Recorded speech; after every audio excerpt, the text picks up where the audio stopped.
Hello and welcome in this video of Umbra. I am Daniel Doluy, creator of the project, and today will be a special video about the modding possibilities for the game. Since I personally come from the modding world, it's actually important for me to show you what you will be able to do once we release the game. And well, as you can see on my screen here, I have the CryEngine editor launch, and we have generated a level here. It's randomly generated, so we covered the randomly generator system in earlier video, but right now we would like to show you some detail, some technical detail about it. So as we said, all our game system are based on XML file, and right here you can see the XML file of this randomly generated dungeon. So we will focus on that first part.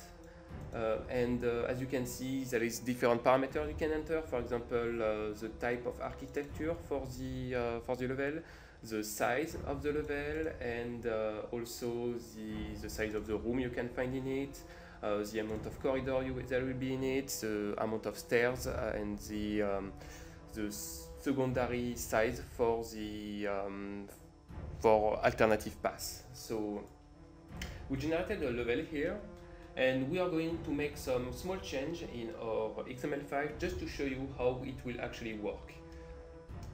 So I am going to create a bigger level, a much bigger level. So I am going to add several parameters for the size, and we are going also to add bigger rooms in the level. So we will allow to have like a minimal room count of maybe 4 or 5, and well, we'll add also some secondary size for alternative paths. So here and here, and let's take a look at what it will look like. So first here, the start of the level is here and the end is here. So as you can see, the level is medium size, but we will try to see how it goes.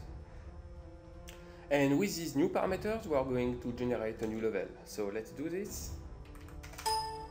And as you can see here, the level has started to generate. So we will wait a bit to see the full generation.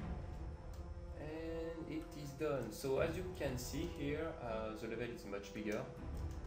You have like several alternative paths that have been generated, and for example here you can see that there is much bigger room generated here and here. So it brings some very different shape for a level, and actually here we just touch small details of the level. So there is several other parameters here you can see, and we will basically give more details in the future. There is actually a post on our dev blog about that, so you can check it on our website. And that's what we wanted to show you, just a few XML change in the level and the impact it has on the shape of a randomly generated level. So we are going to switch with another feature we want to show you now. Let's do this. So now let's take a look at how the weapons are built in the game and how you can modify them or create new ones. So let's first jump in game mode and see what is the current weapon in the hand of the player. So as you can see, it's a demon sword. Let's zoom in a little, and we are going to see how we can change its parameter and its look. So let's do this. So we go out from the game mode and we enter the XML file here. So as you can see here, this demon sword is listed here with several parameters associated to it. So for example, you can change the object that is used, the mesh of the item, its look in the HUD, in the inventory, and for example, the gold value of the weapon, is it a pommel or a blade, that's for the weaponry system and the crafting system, its rarity in the game, the various prerequisites to equip it, and the size it will take in the inventory. For example, there is several parameters you can play with. And now let's bring some modification to this weapon. So we are going to change the mesh, the 3D mesh of it. So let's do this. we are going to select a 3D mesh we already have. So it's here. Let's take a closer look to it. So this is going to be this sword here, you can see. So let's do this. We are going to first copy the mesh into our XML file, the path of the file here. So it's here, and now let's jump back into the game mode and see. Now I have changed my weapon, as you can see here. So that's still my demon sword, but with a whole new mesh. So that's the kind of modification you can do. Basically, you can change any of these value here, and it will automatically be taken into consideration once you go into the game mode. So now let's take another look to a skill.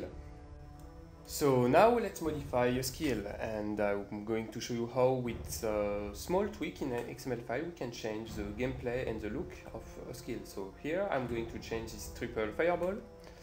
So let's go into the XML file, and I want, for example, to have more projectile cast every time I use that skill. So I'm going to increase that amount to 5 and jump back into the game mode, and as you can see, I have more projectile now, and I can actually bring like more modification, for example, to have 7 projectile with larger angle between each of them. So the angle between projectile will be higher, and the number of projectile too. So let's jump back into the game mode and cast the fireball. So as you can see now, it's really different actually. And that's how we can easily change some skills effect just thanks to some parameters in the XML file. So there will be like a big list. We will detail some of them on our devlog. So let's take a look at an enemy now. So now I'm going to modify an enemy, and we are going to first take a look at what he's doing right now. So as you can see here, this enemy just comes slowly to me and attack me with melee weapons. So he just follow me here, as you can see, and we are going to change some of its parameters. So let's jump back into the edit mode and open the XML file of this enemy. So as you can see here, there is a lot of different parameters you can tweak. And I want, for example, this enemy to move faster, simply. So I will, for example, here you can see in agility parameters there is a parameter called movement speed, and this movement speed will be bring to 5, for example. So we will double his movement speed, jump back into the game mode, and as you can see now he moves way faster. So that's a very easy way to create new enemies, for example, variants of enemies. And let's see if we can bring more modification to him. So now I want my AI to carry another weapon. So as you can see here, there is an equipment part in the XML file, and the weapons the AI can have is here. So I want my AI to carry the weapon we created before. So I'm going to select it into its XML file. I will select the name. So here I renamed it Mother Sword AI. It's actually a copy-paste version of the sword we created before. So I'm going to select it, and I go back into the character sheet of my enemy, and I put it here in the weapon slot. And actually I want him to have a weapon in each of his hands. So I'm going to add another line, select, name this weapon 2, and now I go back into the game mode. And as you can see now, my AI has one weapon in each of his hands, as he is now dual wielding. So that's already a good change, but I actually want to bring another one. So let's go back into our XML file, and as you can see there is also a spell part in the XML file. So here I am going to actually give the multi-fireball spells we created before into this AI. So let's go here, select the multi-fireball. As you can see here, the cooldown of the spell is really low. That's for the player. I don't want the AI to spam this spell. I want him, for example, to cast it every 2 seconds, for example. Just changing it here. saving and going back into the game mode. Oh, actually I forgot to just give him the multi-fireball one here. So now my AI will be able to cast this fireball. The way he's going to cast this fireball, it depends of the behavior of the AI. So as you can see here, there is a behavior slot, and there is various different behavior for AI. For example, they can be casters, they can be warriors, they can be zombies, they can be support for other AI, that kind of things. So we will give, of course, detail about that on our devlog. And well, now it's a warrior. He's going to rush me as much as he can, and he's going to use a fireball according to some preferred range parameters. And now I'm going back into the game, and let's see how it goes. So as you can see now, my AI is casting the fireball. So I maybe killed him way too fast, so I'm going back into the game. And now I will run a bit, and as you can see, as much as he can, he's going to cast the fireball.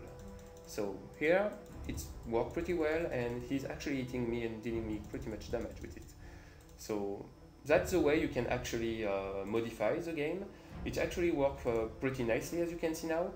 And we think that it will be a great way to for the community to create new content and other elements for the game. So as I said before, all our game systems are based on XML5, so there will be a lot of possible tweaks.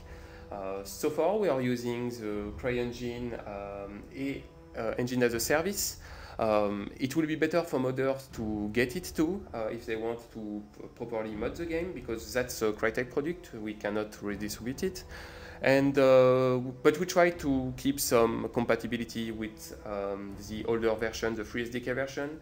The best way will, of course, to get the engine as a service. So that's it for today. I hope you enjoyed this video, and we will see you real quick in another video presenting the game.